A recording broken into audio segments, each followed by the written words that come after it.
Hi friends, welcome to और आप सभी लोगों का मेरे यूट्यूब चैनल पे स्वागत है गाइस। तो आज का जो वीडियो है ये आपका लाइकेन प्लैनस से रिलेटेड है और ऐसे पेशेंट जिनको कि किसी भी प्रकार की हैबिट नहीं है, यानी कि ना वो गुटखा खाते हैं, ना पान मसाला, ना अल्कोहल या फिर स्मोकिंग, तो भी उनके माउथ के अंदर कुछ काले धब्बे बन जाते हैं। तो ऐसा कब कब हो सकता है?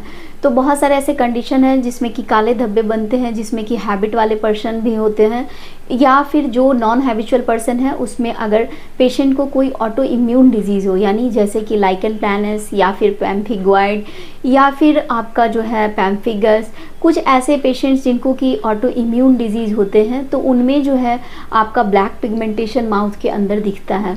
लेकिन इनिशियली जब आप इसे देखेंगे तो यहाँ पे कुछ वाइट लाइंस आपको दिखती हैं जो कि रेट्रोमोलर रीजन से स्टार्ट होती है, यानी कि गाल के अंदर जो सबसे पिछले दांत के रीजन है वहाँ से ये प्रॉब्लम स्टार्ट होती है और ये कई बार आपके स्किन में भी पाई जा सकती है। अभी हम लोग यहाँ पे एक केस डिस्कस कर रहे हैं। जैसा कि अभी पेशेंट का आप माउथ देख रहे हैं जिसमें जो है आपको रेडिएटिंग लाइंस दिख रहे हैं, स्ट्राइसन्स दिख रहे हैं वाइट वाइट, और ये कैसे अरेंज है? तो ये एक क्रिस क्रॉस फैशन में अरेंज है और अरेंज होने के साथ साथ जो है ये आगे की तरफ बढ़ रहे हैं और अलग अलग एरिया को प्रभावित कर रहे हैं, जैसे कि आपका बकल वेस्टिब्यूल, जैसे कि आपका अटैच जिंजाइवा, इन सब एरियाज़ में ये आपका स्प्रेड कर रहे हैं। कुछ पेशेंट्स को जो है इससे बर्निंग की समस्या होती है या फिर जलन होती है और कुछ पेशेंट्स को जलन नहीं होती है, लेकिन मोस्ट ऑफ द टाइम यहाँ पे बर्निंग सेंसेशन होता है।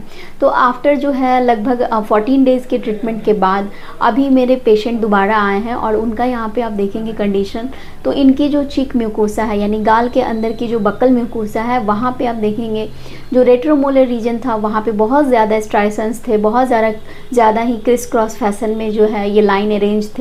तो यहाँ पे आप देखेंगे आफ्टर 14 डेज़ ऑफ ट्रीटमेंट जो है इनका रिज़ल्ट, तो यहाँ पे आप देखेंगे कि काफ़ी ज़्यादा यहाँ पे इम्प्रूवमेंट हुआ है।